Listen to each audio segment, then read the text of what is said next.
continuar nossas videoaulas de inglês, certo? A gente já começa com conteúdo novo, certo? E antes de começar nosso conteúdo novo, lembrando que depois que assistir o videozinho, que entender a atividade, fizer as anotações necessárias, vai lá no Class para ver as atividades, tá? Que são sugeridas, tanto no livro, como também vai ter os desafios, tá bom?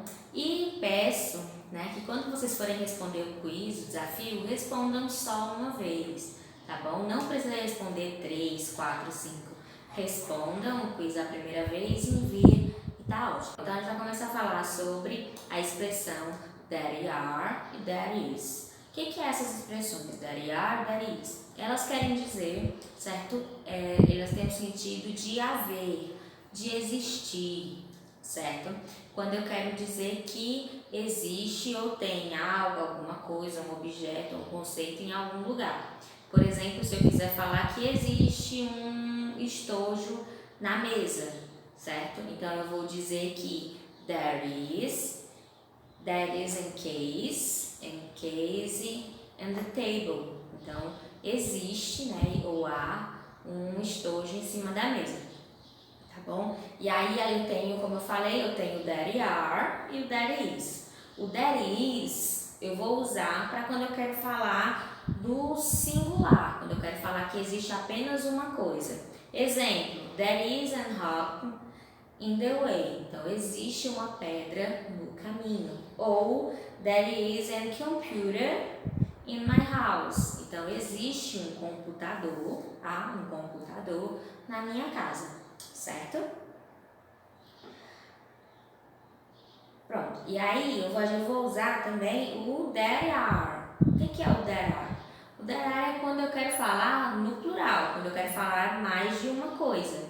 Exemplo, there are rocks on the way. Existem pedras no caminho. Então, eu já estou falando de mais de uma pedra. Então, nesse caso, eu uso there are e eu uso o plural de rock, que é rocks. Ok? There are flowers on my yard.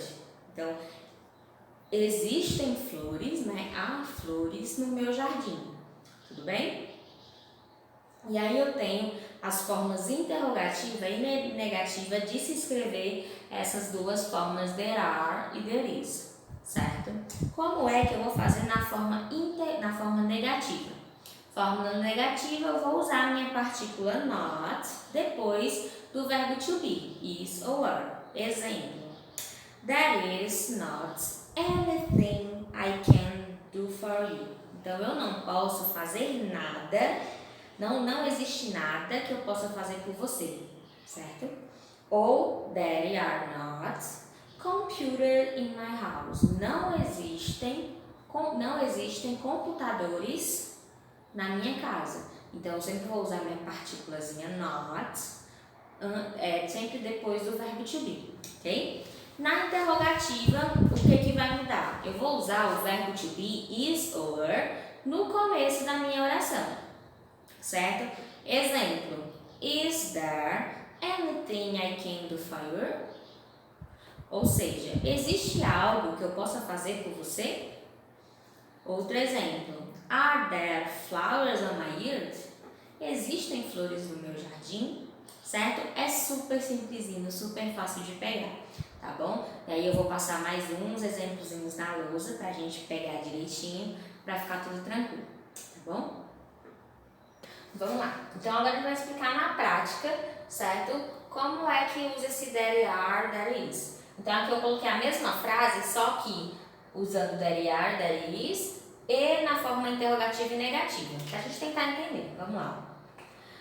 Primeiro, there is a yellow house on my street. Estou dizendo que existe, né, que há uma casa amarela na minha rua. Então aqui eu estou usando there is, porque eu estou falando de uma casa amarela, é no singular, certo? Percebam que meu substantivo ele está no singular também, house, é só uma, tá bom? Próximo. There are two yellow houses on my street. Então, eu estou dizendo que existem, né, ou há, duas casas amarelas na minha rua. Então, ó, percebam, então, nesse caso eu uso there are, porque eu tô falando de mais de uma, né? São duas, two. E houses, percebam aí que meu substantivo ganha um Szinho porque ele tá no plural, né? São duas casas, tá bom? Então eu uso there are. Vamos ver na negativa? There is not yellow houses on my street. Então eu tô dizendo que não existe casa amarela na minha rua. Então eu tô usando there is porque eu tô falando de apenas uma casa, né? Uma casa amarela, mais a partícula not. Conseguem perceber? Então, quando eu quero falar na negativa, eu vou usar a partícula not. Então, poderia ser there are not yellow houses, né? Eu vou acrescentar o S on my street, se eu quisesse falar de mais de uma. Mas aqui eu estou falando de uma, eu uso there is, ok? There is. E na interrogativa, como eu falei, na interrogativa, o meu verbo to be, ele vai vir para o começo da frase, certo? Então, fica, ó, are there. Então, ó, meu verbo to be saiu aqui do ladinho do there e veio para o começo. Are there yellow houses on my street? Então, eu estou dizendo que eu estou perguntando, interrogação, estou perguntando se existem casas amarelas na minha rua, certo? Então, é uma pergunta. Então, nesse caso, se eu usei o are, é mais de uma, o meu substantivo ganha um Szinho no final, porque está no plural. Tudo bem? Bom, espero que vocês tenham entendido. Lembrando que a gente vai ter a atividadezinha no livro, tá bom? Que aí entrem lá na plataforma Class, vejam direitinho, tá, as atividades. Qualquer coisa, pode me mandar mensagem, estou à disposição de vocês. Tudo bem? Beijo e até a próxima.